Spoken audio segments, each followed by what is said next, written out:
Hey everyone, Matron here, bringing you another StarCraft 2 commentary, this time Game 2 in the best of 3 series of MLG Dallas action between EGLzGaMeR and VTWhiplash. Whiplash spawning as the blue Protoss in the southern position of this Lost Temple map, and LZGaMeR spawning in the northern position. So cross positions here, might see one or both players try to take an early expansion and really macro up.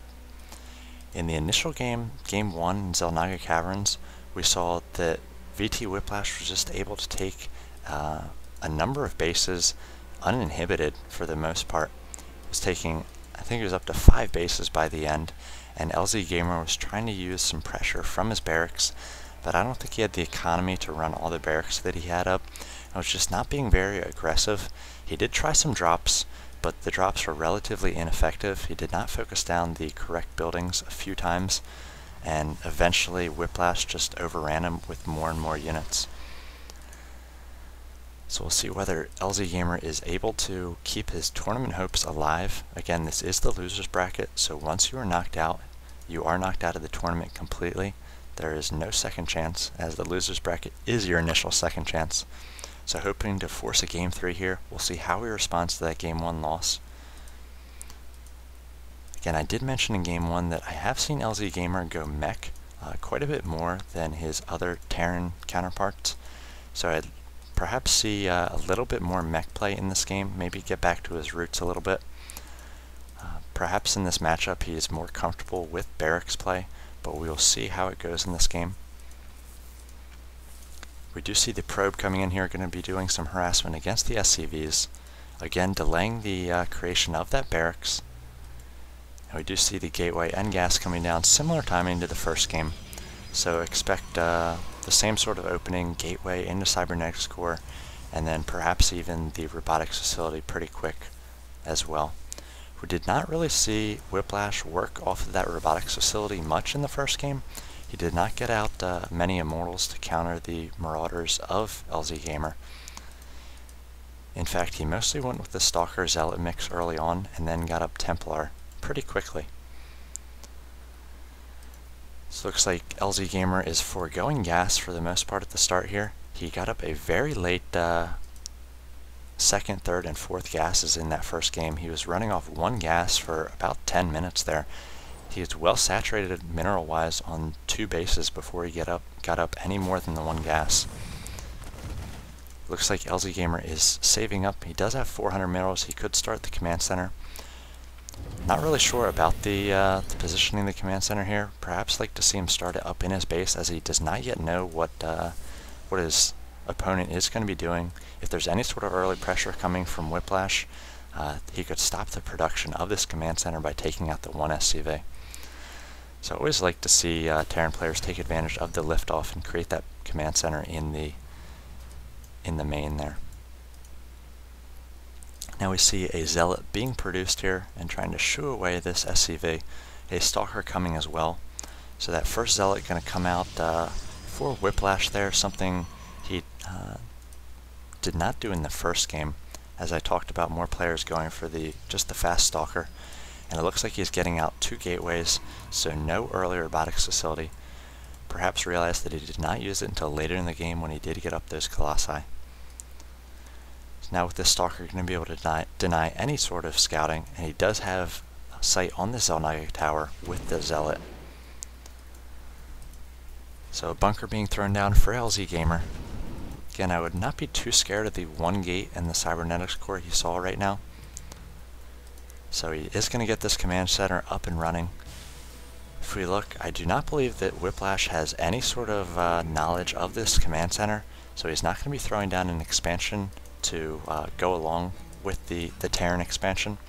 We see a lot of players, once they see the expansion, they know pressure is not coming, and they immediately save up and almost always create a nexus of their own with their first 400 minerals. So now he is going to know about this natural as we follow this probe along into the base, and he's also going to see a number of bunkers as well. So he's going to know that the Terran player is just sort of turtling up, and we will see an expansion coming from VTWhiplash I believe pretty soon. It looks like we have a proxy Twilight Council and proxy Templar archives So these are very fast Templar archives. He's going to have it up around the 7-minute and 30-second mark. So he's now working off these 4 gateway, and that's all he's showing. So a scan by EGLzGaMeR there, he's going to perhaps believe that just 4 warp gate pressure is coming, as this is about the time that a player would push out with 4 gate pressure. So he may, he does already have these bunkers, which is a little bit of an overreaction to what he saw before, but he's going to feel better about having these bunkers, going to load them up. He's going to feel like pressure is about to come, but little does he know that there are Templar archives out now, and a quick psionic storm going to be researched. So about 70 more units of game time, depending on chrono boost here, as he does need to be chrono boosting that non-stop. We see the Stalker is again going to deny any sort of scouting, but is this SCV going to come in here and be able to see this Templar archive? He might be able to do it. No, he did not do it there, so just barely being able to pick off that SCV, just maybe 1 or 2 more shots worth of life, and he would have seen this. So now we do see more chrono boost coming out on this Templar archives. Do not see any Templar on the field yet. It looks like he's got 3 of them somewhere. And now a proxy pylon coming up here as well. But the Psionic Storm not going to do much against these bunkers. He's going to have to try to get the Marines that are extra outside of the bunkers. Perhaps bait the Marines to follow and try to pick off the units if he can get them out of the bunkers. But he's going to need a number of Zealots to take down those bunkers and get to the Marines inside. Now sending in another probe here. Again, a constant sign for EGLzGaMeR that an attack is going to be coming. Anytime you see your opponent suiciding multiple workers into your base or throwing down a scan, sometimes means that an attack is coming. Looks like we see double starport with tech labs being prepared. Now quadruple starport with tech labs from EGLzGaMeR. So you're going to be able to see perhaps some Raven play, in fact. So these Zealots are going to move out. They do need to start tanking, getting up against these bunkers and doing damage. We do see a number of Psionic Storms going down, catching all those extra Marines. If a few more storms go down, they could take out these SCVs, which are trying to repair the bunkers, as all these SCVs are going to go down from this natural. So he only took down the 1 bunker, and he lost all of his Zealots there, but he's going to do huge economic damage. Down to 32 workers on 2 bases here, compared to the 29 for Whiplash. So he does have this position, he does have this pylon here. So he might just be pressing and forcing EGLzGaMeR into more of a turtle defensive approach. Do see more tech labs coming out, and it looks like we are going to get Ravens out, so called that one. They are going to be using the point defense drone, making those Stalkers pretty worthless.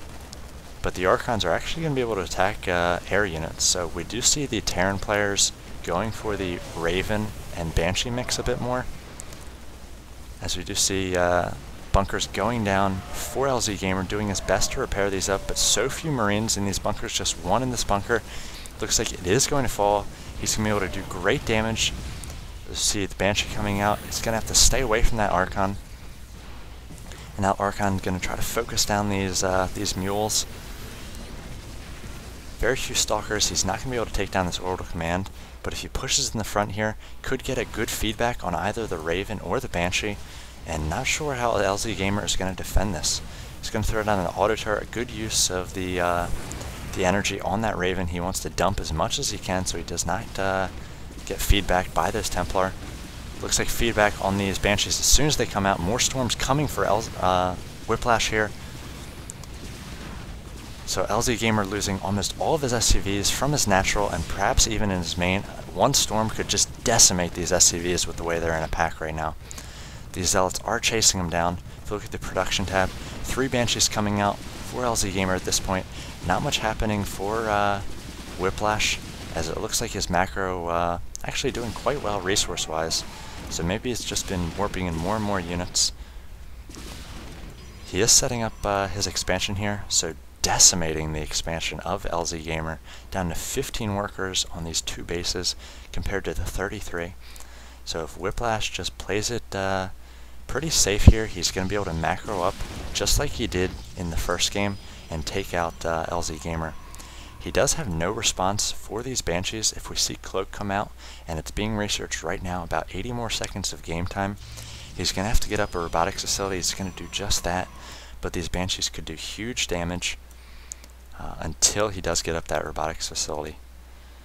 See, not many Stalkers on the field as well. The Templar are going to be good for the feedback, and the Banshee, there's nothing you can do to get rid of the energy until they do get that Cloak.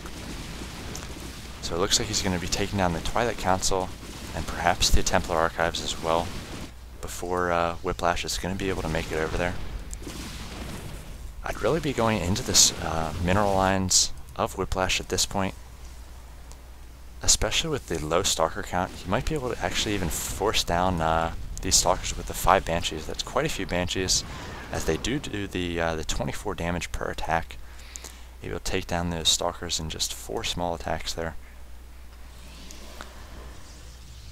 Might be a little bit afraid of the High Templar, but again, you're hardly ever going to kill these, as they well, they are gaining quite a bit of energy at this point, so they are in one-shot range, or most of them approaching one-shot range of feedback.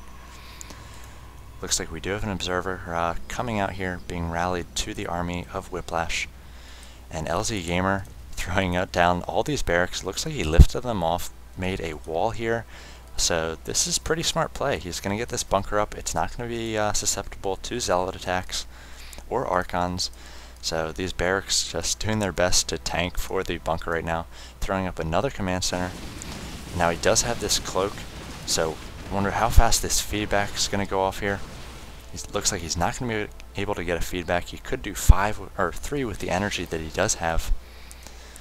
But no more Templar coming out for Whiplash, as he does not